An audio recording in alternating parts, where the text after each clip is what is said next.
Hello, please state your name. My name is Amanda Cranford.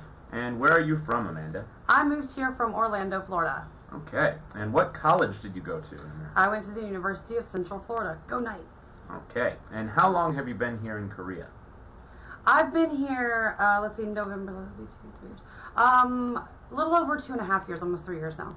Okay, great. And why did you come to Korea in the first place? I think we all come here for a lot of the same reasons. Mainly, I needed a job. So that was a big plus. The experience, too. The experience of traveling and meeting new people, getting outside your comfort zone. That's kind of why I came here. Okay. And what are some good things about your Korean experience? Good things about my Korean experience. Let's see. I have met the coolest people, the most awesome people I never thought I would ever meet in my life. I've met people from all over the world, all different views and opinions on life, and that's been very educational. The Korean people have actually been pretty nice for the most part. You have your issues, but nothing major. I would say the best part about Korea is also getting to travel. It's very easy to travel here and around Asia. All right, cool. What are some difficulties about living in Korea that you found? Difficulties. Well, communication is a huge problem with your boss. It's very difficult sometimes. Maybe they don't. For instance, all of a sudden they kind of forget how to speak English. As soon as you have an issue, they don't understand you. I had a boss tell me that okay does not mean yes. And I said, oh, okay, whatever. Oh, strange. Yeah. So sometimes communication is an issue. What days do I have off? When is my vacation? Things like that, they tend to tell you very last minute. So that's a problem. Some of the difficulties are adjusting to the crowds. There's just a lot of people in a very small space, and it causes some claustrophobia sometimes. If you can get used to having no personal space, you'll be fine. Other difficulties, everyday things. Everyday things can be not difficult, but more difficult than home. If you're sick and you just want NyQuil and a day off to rest, it's not going to happen. Yeah, it's not going to happen. You can't just get in your car and go run to the pharmacy on your way home from work and load yourself up with NyQuil and Vicks Vapor Rub. It doesn't work that way. So little things you take for granted in your home country are a little more difficult here, but you adjust and you figure out how to, for lack of a better term, play the game. So. Okay. What are some of the things that you miss from home? Definitely access to NyQuil. Access to NyQuil. I do miss that. Let's see. Obviously, family, friends. Gotta say that. Just in case they're watching. I miss, and I know everyone's gonna say this, food. Which food specifically? Which food specifically? Okay, I miss a legit pizza. Oh, yeah. Korean pizza is pretty wacky. They put corn on it. And I'll put a picture right now in this video. Yes, please do. With the sweet potato. Yes. I miss proper pasta. It's done a little differently here. I miss things like Taco Bell. Every now and then you just want it. Yeah. But in Daejeon especially, depending on where you go in Korea, you'll have access to things like Burger King and McDonald's, and they love KFC here, so it'll be here. But don't eat it. Eat the Korean fried chicken. It's way better. But I'm from the South, so I miss a lot of Southern food and a lot of like macaroni and cheese and grits and sausage gravy and biscuits and things like that. You can get comfort foods here. What I learned to do is just find the Korean foods that replaced it. So foods, candy-wise, candy seems to be a big thing here. We all seem to miss candy. Yeah, they don't have Reese's peanut butter cups Yes, here. that's a travesty, by the way. It really is. I miss Reese's peanut butter cups, and I really miss Starbursts. Oh, yes. Yeah, I've been thinking about those a lot lately. Other than that, really, I don't think it's a huge issue. I was just home recently, so I got my fill, Okay. and so I'm good. But and peanut butter is really expensive here, but it's so worth it because the peanut butter they sell. No. All right. Get the Skippy. What do you have for general advice for people considering coming to Korea?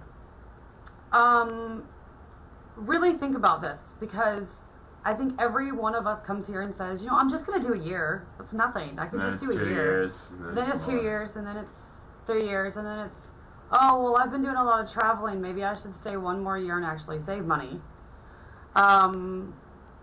Leave yourself open. Don't say, okay, I'm only going to do a year and that's it. I feel like you'll close yourself off to a lot of experiences.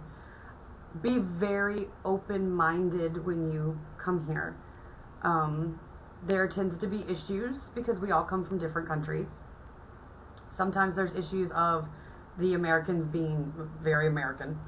America, it's us, America. Yeah. America. South Africans do the same thing. Irish do the same thing. Everyone is very patriotic towards their country. Understand this and be open. Don't shove your country in people's faces. Unless apparently it's rugby season, because apparently that's normal. I don't know. Yeah, I'm American. rugby's- I don't know these things. It's weird. But just be open-minded. Be ready. Packing is important. The number one thing I'm going to tell both males and females is deodorant. Yeah. Pack deodorant as much as if you can take a separate carry-on just filled with deodorant, do that, because you can kind of run a black market thing here and sell us deodorant on the side. My mom sent me this. Yes. So. Yes, care packages will save your life. I promise you that. If you have curly hair like this, ladies, bring as many products as you possibly can, because it's not here. I've looked. Maybe in Seoul, I don't know. I don't have time to go up to Seoul and buy hair products, but bring it if you have it. Other than that, the obvious thing is get your documents in order. That's what I'll help you with. Yes, that's a very important thing. Dot those I's, cross those T's. Just be ready. Just be ready for adventure. It's going to be an awesome experience. Just bring deodorant. That's all I'm saying. Lots of that. What are some personality traits of good teachers out here? Oh, I wouldn't know. I'm a terrible teacher. No, I'm not.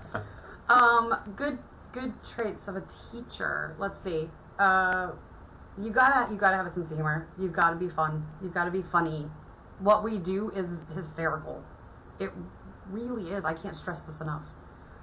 Like today, I just sat there going, I'm getting paid for this. This is crazy.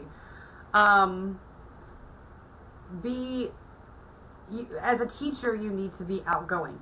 Your personal life, that's your decision. But as a teacher, you really got to put yourself out there. You also need to have very thick skin. Your kids are going to call you fat. I don't care what size you are. I really don't care. You could be a size 2. It does not matter. Yeah, it's true. The Koreans are crazy about that. And they don't know they're hurting your feelings. They don't know that it's, I mean, for me personally, I just go, well, yeah. But don't say that. Like, don't say that to other foreigners. You just got to have a thick skin. They're going to... The kids don't understand what they say. The Koreans don't understand that that's necessarily not a good thing in your culture. If you explain it to them, they do apologize and they stop. So thick skin, you got to be a little outgoing when teaching. You got to be silly. Just be as silly as you possibly can. I find if you're a creative person, it might be easier if you can do arts and crafts. I'm terrible at arts and crafts, so I have a hard time with that. Look at a big piece of advice. Can I throw one in here? Yeah. If you really want to do this, and maybe you don't have an educational background, I don't. I never went to school for education. I went for law, so I know nothing of teaching. Look up stuff. Look up ESL games.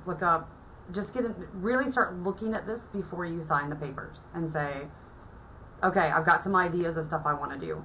And Corey will tell you, it will make interviews a lot better if you can come at them with ideas.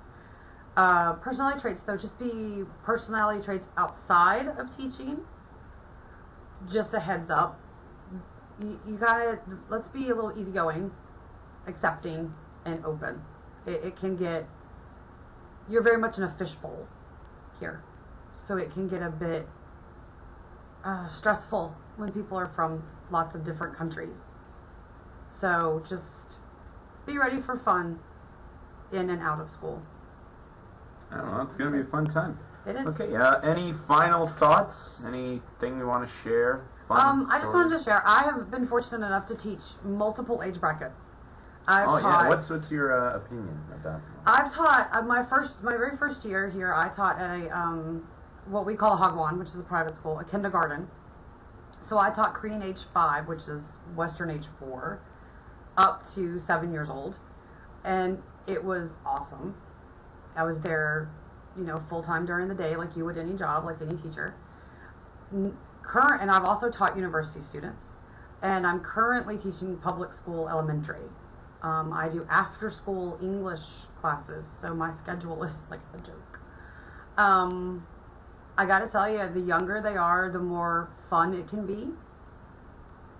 The older they are, the harder you will have to work.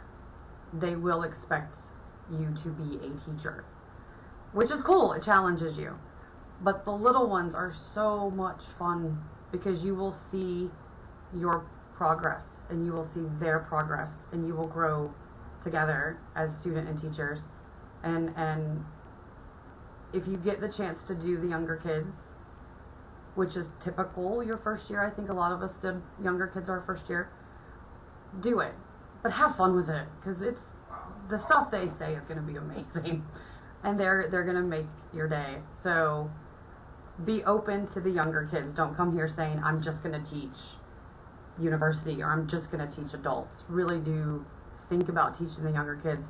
They will teach you more about this experience than anything else will, because they are it. So you'll meet their parents, you'll meet their families, you'll meet their grandmothers, you'll get invited to houses for dinner. Like, just do it. You'll very much be pulled into a Korean family that way. I highly recommend it. So even though I don't want to teach the little bitties anymore, at least try for elementary age. It's a good age. Yeah, it's fun. Round age. It's rewarding. It's rewarding. It's good stuff. So, on a ending note, get your papers together, send them to Corey, get it set up. Yes. Because we are waiting for you in Daejeon, and you're going to have a really good time. Yeah, so if you want to be like Amanda and you want to find a job teaching in South Korea, please send your resume to InstructAsia@gmail.com, and I'll get on that for you. Anyway, thank you, Amanda. You're welcome. Peace out.